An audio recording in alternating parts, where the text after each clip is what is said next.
Londres, 1917. A punto de embarcarse hacia Flandes, un soldado australiano escribe a su esposa: Mi amor, mi único amor. Esta noche me siento tan abatido. Me apena mucho que no me hayas podido enviar aquella fotografía. Mi amor, sabes que estamos aquí para cumplir con nuestro deber. Y si me matan, da gracias a Dios porque me habrá permitido cumplir con el mío. Apocalipsis, la Primera Guerra Mundial.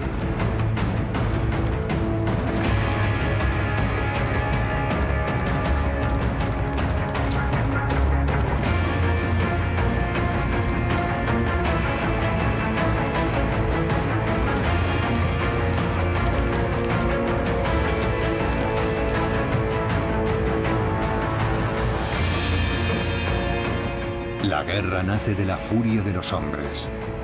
Los atrapa en el miedo y los hunde en el infierno. La rabia los impulsa a pelear hasta el fin, pero todos ansían la liberación. Quinta parte, la liberación. Otoño de 1917. El mundo sigue en guerra. Estados Unidos se ha incorporado a la coalición de Gran Bretaña, Francia, Bélgica, Rusia, Japón e Italia. Esta última se enfrenta a los austríacos para reconquistar las ciudades de Trento y Trieste. En los Alpes, los italianos deben soportar terribles adversidades. Casi todos son campesinos, pero también hay trabajadores de automóviles Fiat. El general Luigi Cadorna impone un mando draconiano.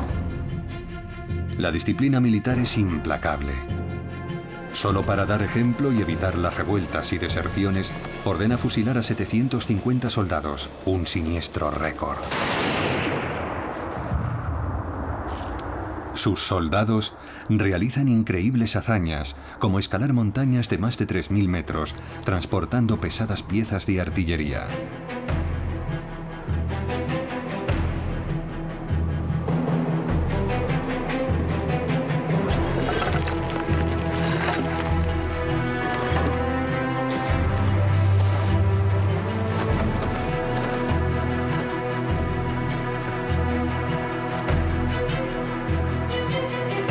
Cañones con los que se pretende barrer al enemigo austríaco.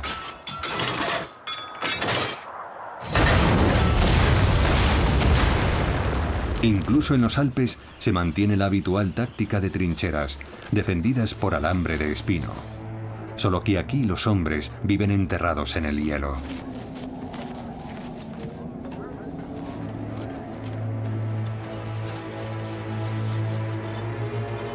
Con sus bayonetas tallan altares para sus abnegados capellanes.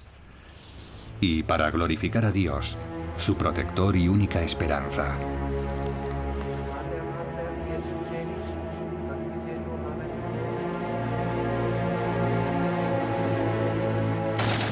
Los austríacos son inferiores en número, y aunque consiguen mantener sus posiciones, piden apoyo al ejército del Kaiser.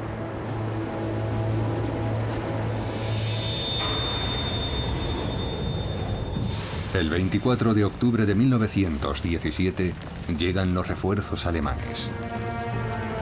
Entre ellos se encuentra el teniente y futuro mariscal de campo Erwin Rommel, a punto de cumplir los 26 años. Los alemanes rompen las líneas italianas utilizando tácticas de infiltración. El entonces teniente declara: cuanto más penetremos, menos se lo esperarán y más fácil será ganar la batalla.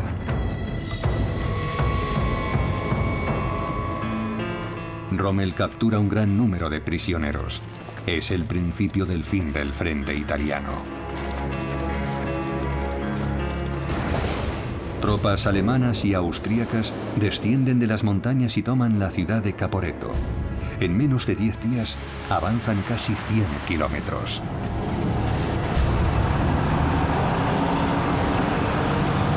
Principios de noviembre de 1917. Austríacos y alemanes avanzan imparables entre los restos del ejército italiano.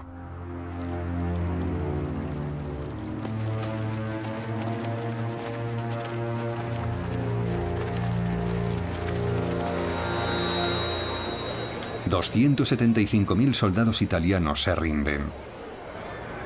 Muchos gritan: nuestro enemigo es Cadorna, no los austríacos.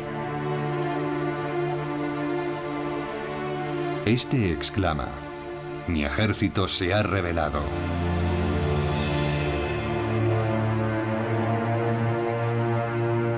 Pero al final es retirado del mando.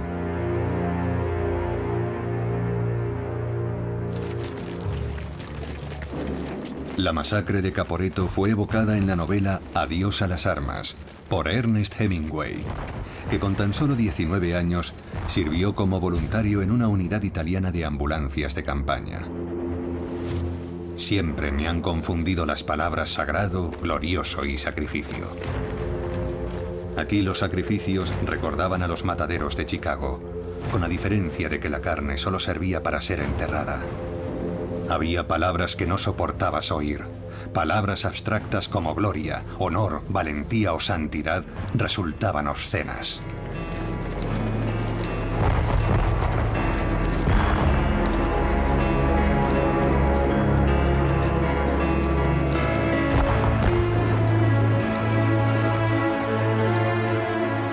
Este espíritu de revuelta, avivado por la derrota de Caporetto, provoca la celebración de una conferencia de emergencia de los aliados. Preocupados ante la posibilidad de que Italia se retire de la guerra, estos acuerdan el 15 de noviembre el envío de refuerzos, que son recibidos como auténticos salvadores.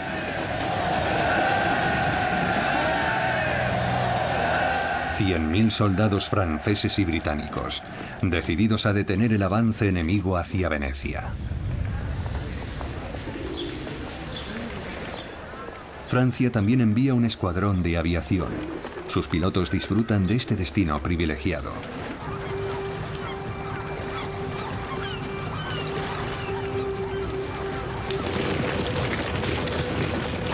Los aliados detienen a los austríacos y toman numerosos prisioneros. Soldados de todas las etnias y regiones del Imperio Austrohúngaro que desfilan cansados y hartos. Cada vez se habla más de rebelión, de independencia. Su emperador Carlos I se reúne con el Kaiser Guillermo II. Ambos viajan al frente para evaluar la situación.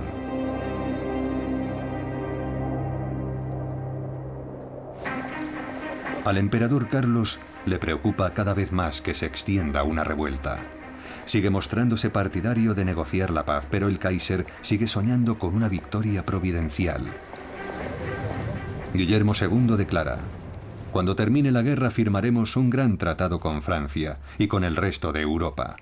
Y entonces lanzaré la verdadera guerra contra Inglaterra.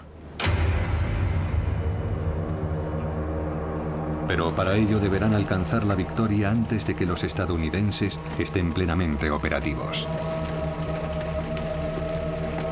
El primer paso es hacer que Rusia abandone la guerra, para poder concentrar todas las tropas en el frente occidental. Con esa idea en mente, el general Ludendorff, aún el hombre fuerte de Alemania, facilita el regreso a San Petersburgo del principal agitador político ruso, Vladimir Ilich Ulyanov, conocido en su partido como Lenin. Autor de escritos que propugnan la revolución comunista, Lenin ha estado viviendo exiliado en Suiza. Tiene 47 años.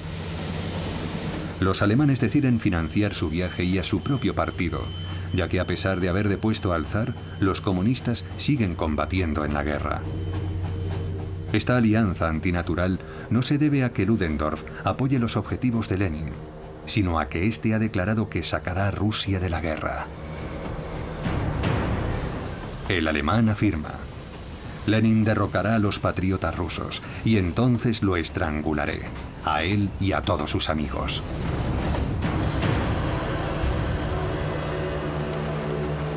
En una Rusia consumida por el hambre y la miseria de la guerra, con un ejército presa del caos, Lenin declara: para esta masa son esenciales la paz, el pan, la libertad y la tierra.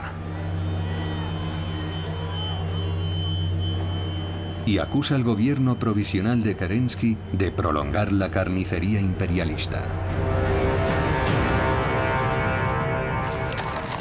El 7 de noviembre de 1917, 25 de octubre según el calendario juliano vigente en Rusia, Lenin ejecuta lo que se conocerá como la Revolución de Octubre, el brutal arresto del gobierno provisional y la implantación de una dictadura sangrienta e implacable.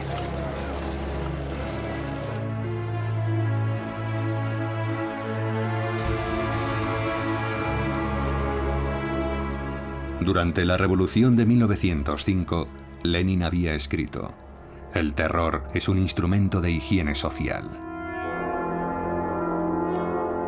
Entre las primeras víctimas de esta política se encuentra la familia imperial. El gran imperio ruso es el primero en caer como resultado de la guerra.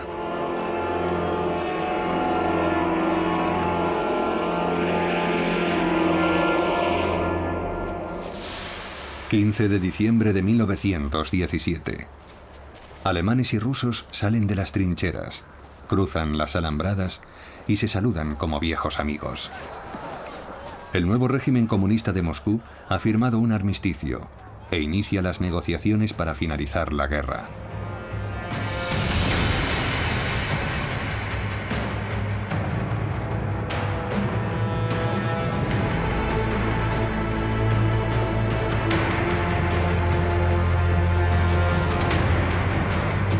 Lenin declara: "Tenemos que llegar a un acuerdo con los bandidos imperialistas". En Brest-Litovsk, en una estación de tren a 100 kilómetros de Varsovia, comienzan las conversaciones de paz el 22 de diciembre. Los alemanes sonríen con guasa a los comunistas, que no se hacen ilusiones sobre las concesiones que se verán obligados a aceptar. Lenin considera que es necesario ceder territorio para ganar tiempo. Las fuerzas rusas que siguen fieles a la autoridad imperial amenazan con desencadenar una guerra civil. Los comunistas tienen que ganar tiempo. Tiempo para que la revolución se consolide y se extienda a todo el mundo. Durante 3 meses, negocian con sus enemigos de Alemania, Austria, Turquía y Bulgaria. Todos quieren su parte de la tarta. Cuando Alemania amenaza con reanudar la guerra, Lenin envía a León Trotsky, uno de sus camaradas más cercanos, con instrucciones de capitular en todos los puntos.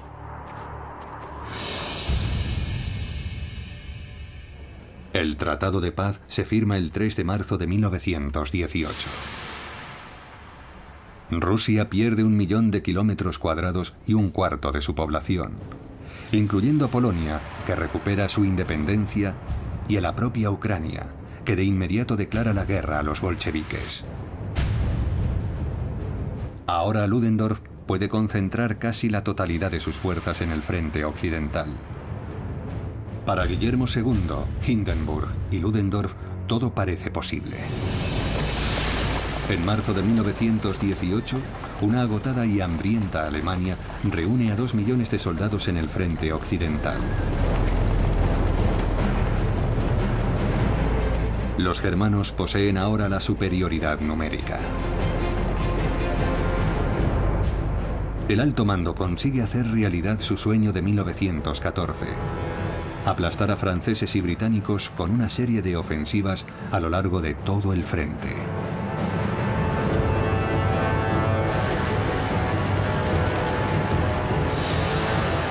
Ludendorff repite: tenemos que atacar antes de que los americanos puedan desnivelar la balanza. Y el 21 de marzo de 1918 decide emplear una nueva táctica.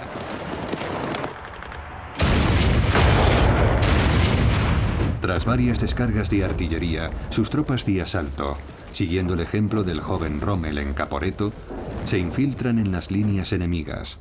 La guerra de movimientos vuelve a ponerse en marcha. Por primera vez desde que empezó la guerra de trincheras, se rompe el frente aliado. 3 días después, los alemanes están a 120 kilómetros de París. 23 de marzo de 1918, Domingo de Ramos. En L'Étang-la-Ville, los Ferrari continúan filmando sus películas familiares, en las que brilla el optimismo. René tranquiliza a Jacqueline, convencido de que los alemanes no podrán seguir avanzando.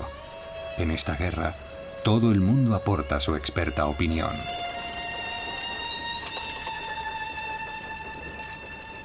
Durante los últimos 6 meses, los parisinos han vivido bajo la amenaza de los grandes bimotores alemanes Gotha.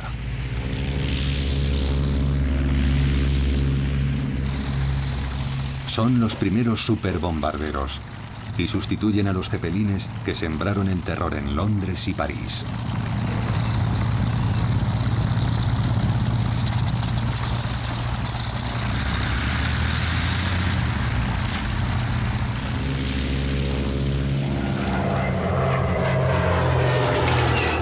A pesar de las sirenas y los refugios antiaéreos, los aviones alemanes causan la muerte a 200 parisinos.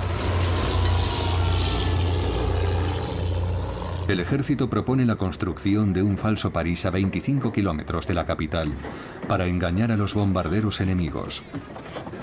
El uso de señuelos es cada vez más habitual. Cañones falsos, vías férreas falsas, árboles falsos. Incluso se contrata a pintores para camuflar el armamento militar pesado. Ha nacido una nueva industria, la confección de redes de camuflaje, que emplea a un gran número de trabajadoras. El proyecto de la falsa ciudad de París avanza, aunque algunas se lo tomen a broma. El 29 de marzo de 1918, ningún avión cruza los cielos de la capital. Sin embargo, un enorme proyectil destruye la iglesia de Saint-Gervais, causando la muerte a 91 personas e hiriendo a 68. Pero ¿cómo es posible? El pánico se apodera de los parisinos, que comienzan a evacuar a los niños. Los alemanes están a 120 kilómetros de París, una distancia que cuadruplica el alcance de sus cañones más potentes. Pero en efecto, este cañón está a 120 kilómetros. Es el arma secreta del Kaiser. Un monstruo con 3 cañones ensamblados bautizado como el Pariser Canon. Algunos lo confunden con el Gran Bertha, un cañón de menor alcance cuyo nombre hace referencia a la heredera de la famosa compañía Krupp. Al norte, canadienses y australianos ayudan a evacuar a los civiles. La situación es tan desesperada que británicos, franceses y belgas deciden unir sus fuerzas bajo un mando único. El mariscal Pétain despierta una gran admiración. Pero el jefe del gobierno francés, Georges Clemenceau, de 76 años, apodado el Tigre, considera este demasiado cauto. Pétain declara: "Esperaré a los tanques y a los americanos". El 14 de abril de 1918, los líderes de la coalición aliada nombran comandante supremo a Ferdinand Foch, de 66 años, que declara que la victoria es cuestión de... Su mano derecha, el general Weygand, terminará convirtiéndose en el infortunado comandante en jefe francés durante la Segunda Guerra Mundial.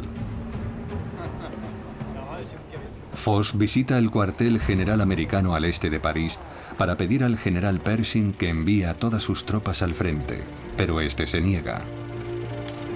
La reunión es tormentosa, a pesar de las sonrisas oficiales. Pershing afirma que sus tropas no estarán operativas hasta 1919. Exasperado, Foch le pregunta si piensa quedarse sentado mientras franceses y británicos son derrotados. El estadounidense no quiere sacrificar a sus hombres en las trincheras. Los está preparando para una contienda abierta.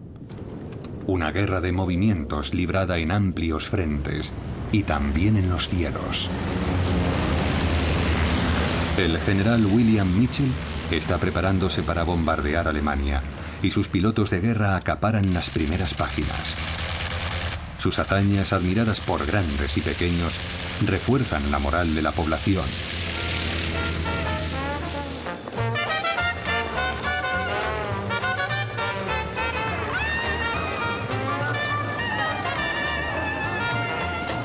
Expiloto de carreras y chofer personal de Pershing, Eddie Rickenbacker se convierte en as de la aviación con 26 victorias.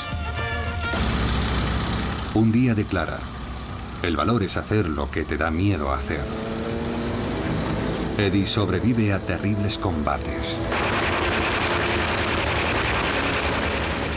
El piloto francés más famoso, Georges Guilmer, es abatido. Otros ases de la aviación pasarán a la historia, como el francés René Fonck, con 75 victorias confirmadas, o el canadiense Billy Bishop, con 72.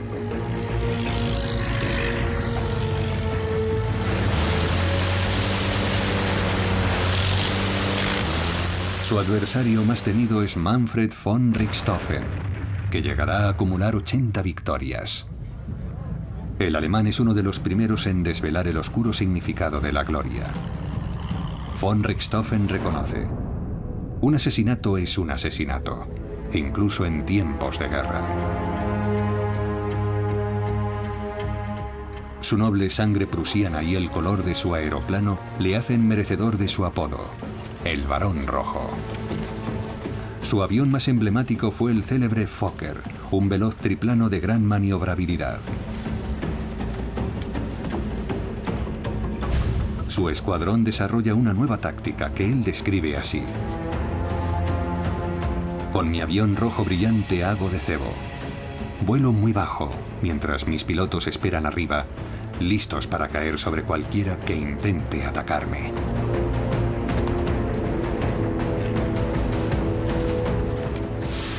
...21 de abril de 1918. A sus 26 años, Richthofen se prepara para el despegue. Carga sus 2 ametralladoras, sincronizadas para disparar entre las palas de la hélice.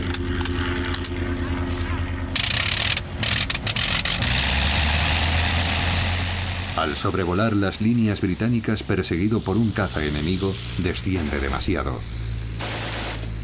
y muere al ser alcanzado en el corazón por una ametralladora antiaérea australiana. El honor de la victoria es también reclamado por el piloto que le perseguía, el canadiense Roy Brown, quien intenta demostrarlo posando con las ametralladoras de Richthofen.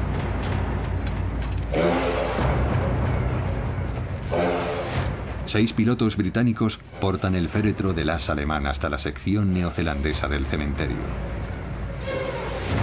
Y allí le rinden honores para propiciar el descanso de su alma.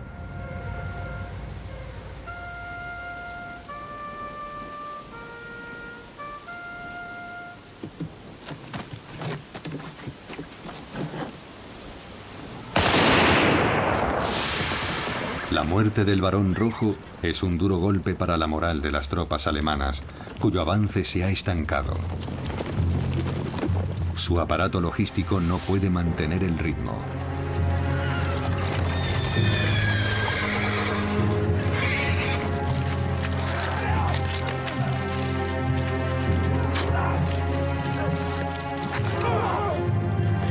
Los suministros no llegan y las tropas pasan hambre.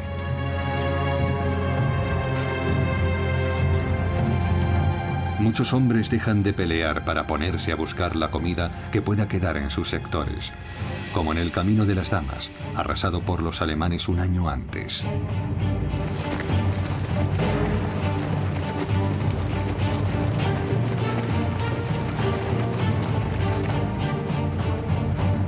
De vez en cuando, unos pocos afortunados encuentran una oveja vieja y esquelética. La falta de comida, el agua contaminada por los cadáveres en descomposición, enterrados y desenterrados por las bombas, la espantosa proliferación de ratas, el movimiento constante de grandes masas humanas. Todos estos factores provocarán la aparición de la peor epidemia desde la peste negra del siglo XIV. La prensa española no censura la información sobre la guerra y es la primera en informar sobre ella, por lo que es denominada gripe española. La pandemia azota Norteamérica, África, Asia y sobre todo Europa, causando 30 millones de muertes en todo el mundo. En el frente castiga a todos los contendientes. 200.000 soldados británicos, 400.000 franceses y 500.000 alemanes caen víctimas de la gripe española. Ludendorff, que necesita más hombres, vacía los hospitales militares y ordena que vuelvan al frente enfermos y convalecientes. Guillermo II reparte condecoraciones, cruces de hierro, tras los éxitos iniciales de la campaña, pero está visiblemente preocupado.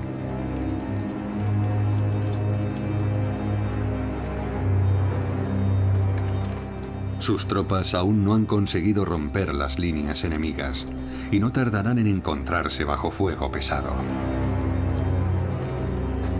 En San Miguel, en un tranquilo sector del departamento de Mosa, una incursión alemana sorprende a una unidad americana el 23 de abril de 1918.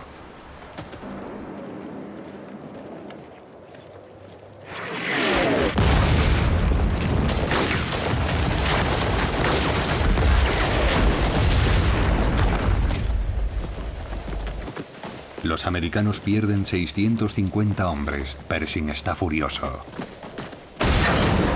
y ordena un contraataque en el que se distinguirá el capitán de artillería Harry Truman, futuro presidente de los Estados Unidos.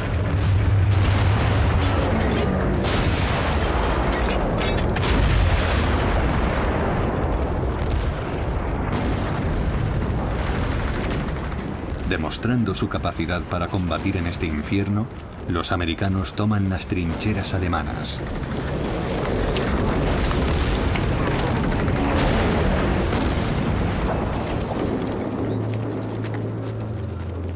Y filman a sus primeros prisioneros.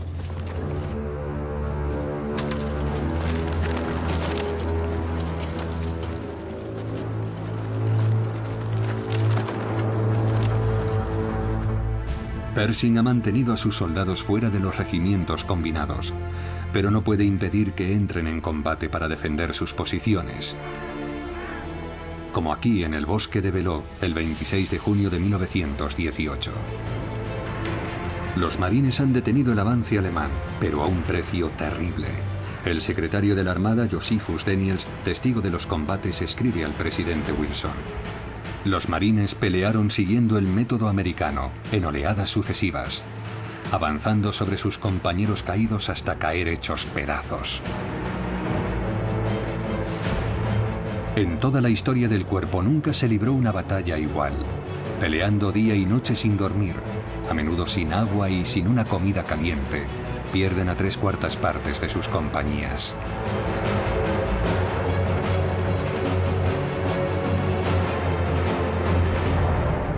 El 15 de julio de 1918, los alemanes reciben la orden de reanudar la ofensiva. El alto mando declara que es la Friedenssturm, la ofensiva por la paz.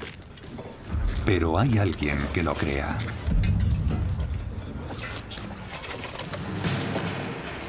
Las tropas de asalto saben que ahora tendrán que enfrentarse también a los americanos, soldados muy bien equipados que no están agotados por 4 años de guerra. El general Ludendorff es consciente de que no posee la superioridad numérica. Es todo o nada.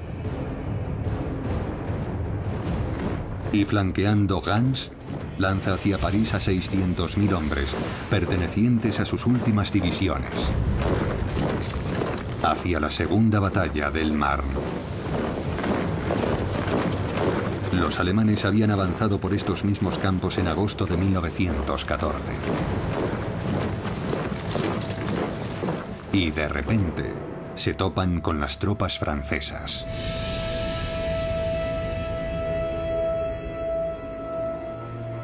En su novela El gran rebaño, el soldado Jean Giono escribe: vieron irse a todos los hombres una pesada noche de verano. Olía a maíz y sudor de caballo. Esta iba a ser la guerra que acabaría con todas las guerras. La última de la historia. La guerra que mataría a la guerra. pero solo mató hombres, inútilmente. Todas las guerras son inútiles.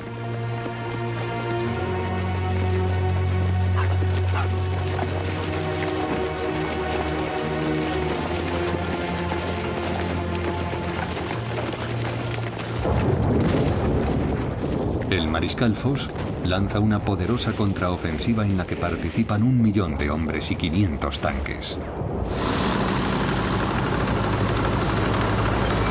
Mark IV británicos, Renault FT-17 franceses. Este modelo es también utilizado por los americanos, comandados por el teniente coronel George Patton.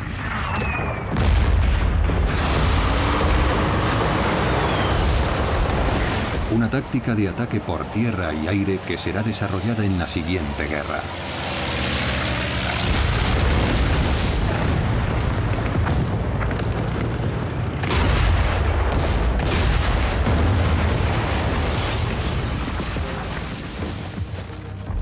Este soldado podría haber sido el protagonista de la novela llevada al cine Johnny cogió su fusil. Un joven combatiente americano que pierde las 4 extremidades, la vista y el habla, pero no la consciencia.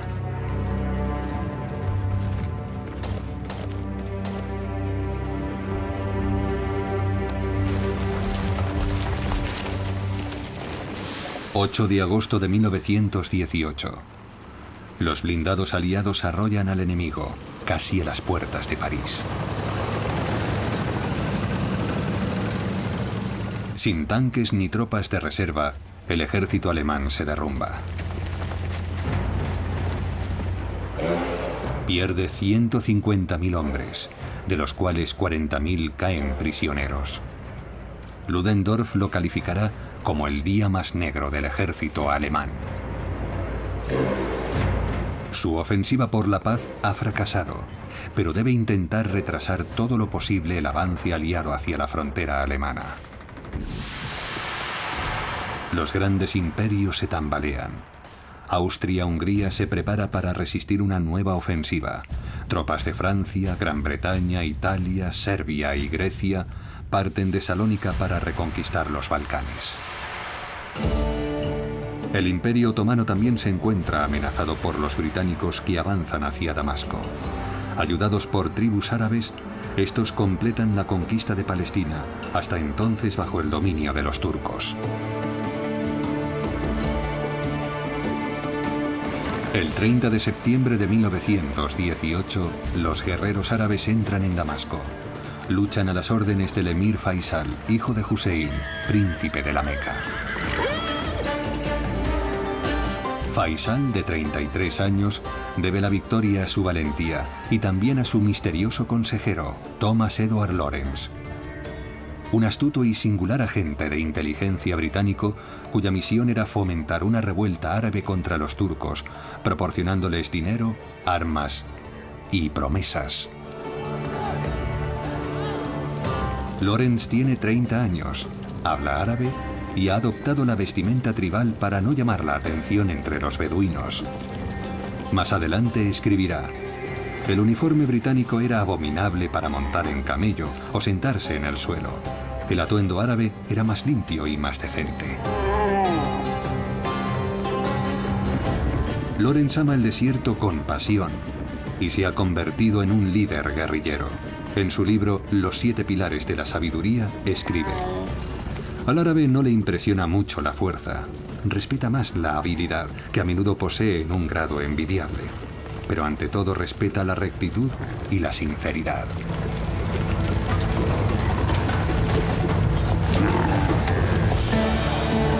Pero los británicos incumplen sus promesas y se reparten con los franceses el Imperio Otomano que habían prometido a Faisal. Siria y Líbano quedan en manos francesas y los británicos crean un nuevo país, Irak. Como premio de consolación, sientan a Faisal en el trono de esta nueva nación rica en petróleo.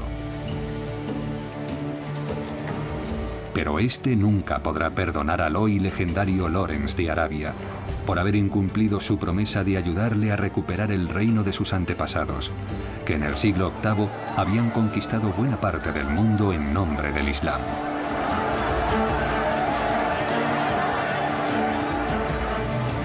En una nueva afrenta a los árabes, tras conquistar Jerusalén, los británicos muestran su apoyo a la población judía de Palestina. El gobierno británico también les había hecho promesas a ellos. La Gran Guerra aún no ha terminado. A principios de octubre de 1918, el noreste de Francia es un inmenso campo en ruinas. Las contraofensivas de Foch rompen las defensas alemanas en todo el frente. Los americanos atacan en la región de Argonne, los franceses en Mosa, Champaña y Picardía. Las tropas británicas, con la caballería australiana, avanzan hacia Cambrai, y los belgas y canadienses marchan sobre Mons.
Incapaces de mantener sus posiciones, muchos alemanes se rinden.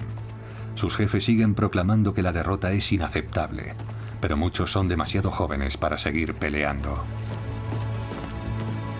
O demasiado viejos. En el fondo solo sienten alivio.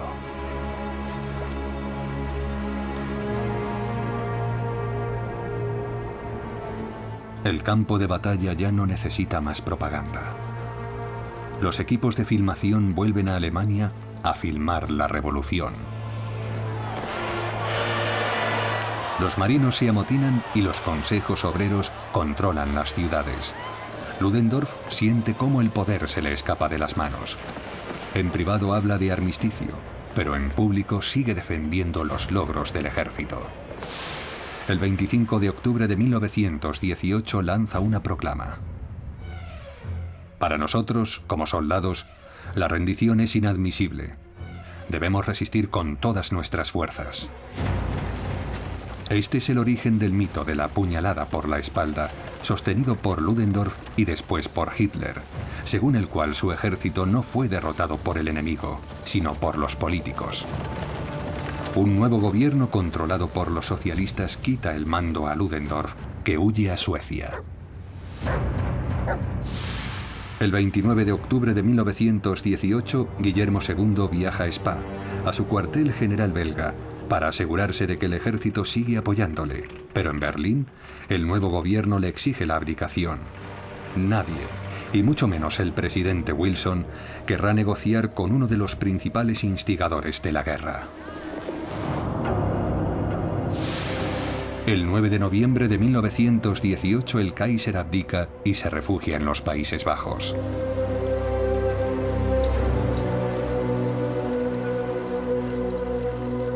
Es el fin de los grandes imperios y sus monarcas. La carroza dorada del emperador deja de pasear por Viena, cuyos ciudadanos ya no se extasían al ver a la hermosa cita. Están demasiado débiles por el hambre. igual que el ejército austrohúngaro, derrotado por los italianos en la batalla de Vittorio Veneto.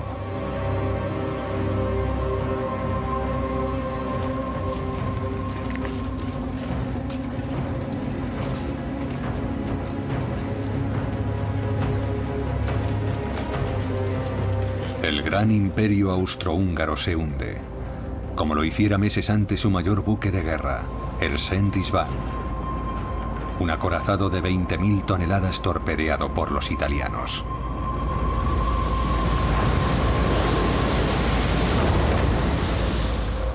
El emperador Carlos parte hacia el exilio con su esposa Zita. El 11 de noviembre de 1918, el tren especial del mariscal Foch entra en la estación de Compiègne, al norte de París. En este vagón, al abrigo de las cámaras, los enviados del gobierno provisional alemán firman el armisticio. Alemania acepta la derrota y pide el fin de las hostilidades. El alto el fuego tendrá lugar a las 11 de la mañana. La 11ª hora del 11º día del 11º mes. La guerra ha durado 4 años y ha movilizado a 75 millones de hombres.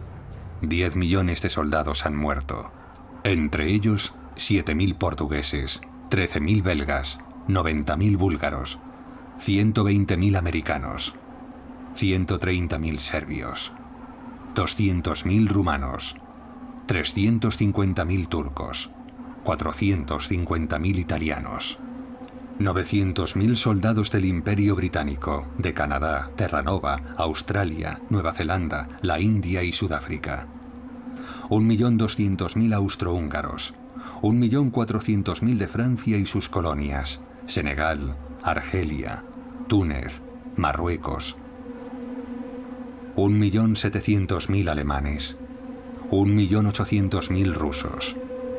20 millones de soldados han resultado heridos.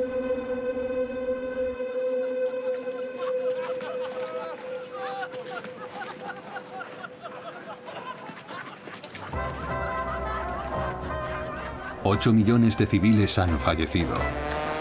No hay una sola familia en la que no haya algún muerto, mutilado, gaseado o huérfano. Pero en todo el mundo estalla la alegría, como si fuera posible borrar las horrendas cifras de la primera matanza masiva de la historia.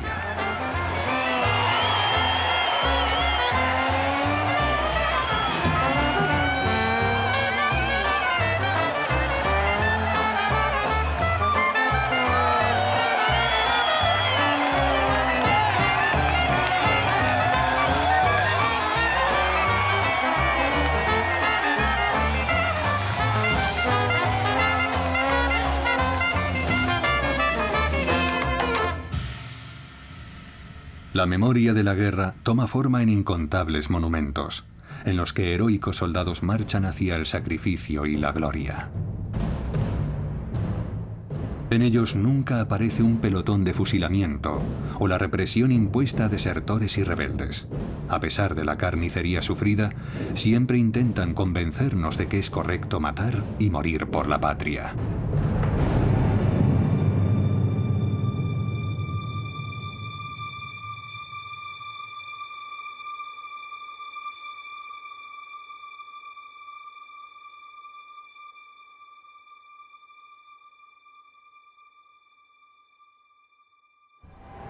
El 13 de diciembre de 1918, en París, el primer ministro, Georges Clemenceau, y su gobierno en pleno esperan la llegada de un visitante de excepción, Woodrow Wilson. Por primera vez en la historia, un presidente de Estados Unidos abandona su país y cruza el Atlántico. Pero la situación es grave. Tras firmar el armisticio, es preciso firmar la paz. Hay que abordar muchas cuestiones y resolver incontables conflictos. Y por fin Estados Unidos tiene un asiento en la mesa. Su primer acto oficial es pasar revista a las tropas.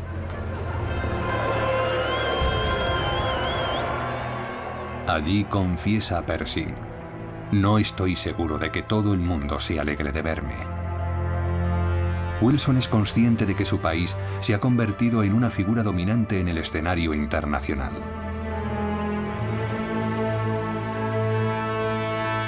Para atender a las reclamaciones coloniales, el estadounidense defiende el derecho de autodeterminación de los pueblos, lo que abre la puerta a innumerables exigencias de independencia y al trazado de nuevas fronteras.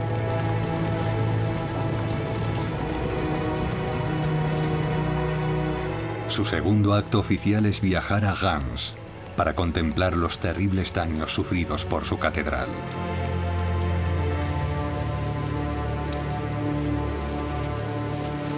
Allí evalúa por sí mismo la magnitud del desastre. Y afirma: el mundo entero se siente horrorizado ante la visión de las hermosas tierras y ciudades de Francia devastadas por la catástrofe. 3 millones de hectáreas no volverán a ser cultivables, contaminadas para siempre por la guerra química y por incontables proyectiles de artillería. Miles de cadáveres deberán ser recogidos y enterrados.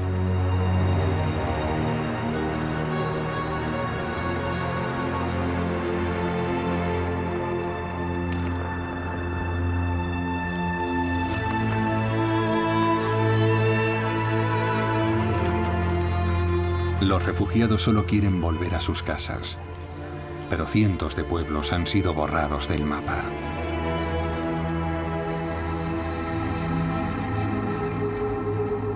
Nunca más, proclaman los movimientos pacifistas.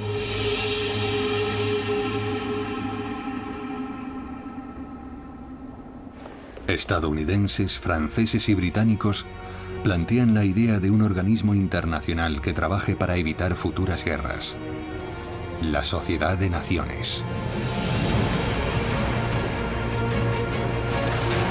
El 28 de junio de 1919, en el Palacio de Versalles, exactamente 5 años después del magnicidio de Sarajevo, delegados de todas las naciones que han combatido contra Alemania se disponen a firmar el Tratado de Paz.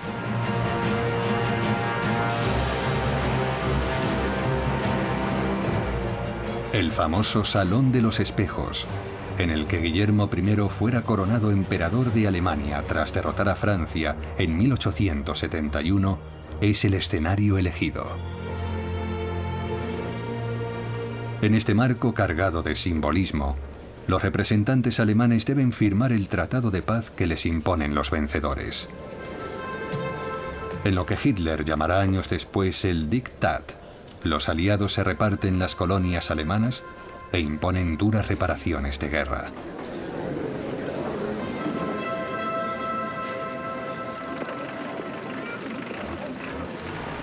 El Tratado de Versalles tiene muchos críticos. El prestigioso economista británico John Maynard Keynes escribe: si lo que proponemos es mantener a Alemania empobrecida y que sus hijos se enfermen y mueran de hambre, no dudo en predecir que la venganza no tardará.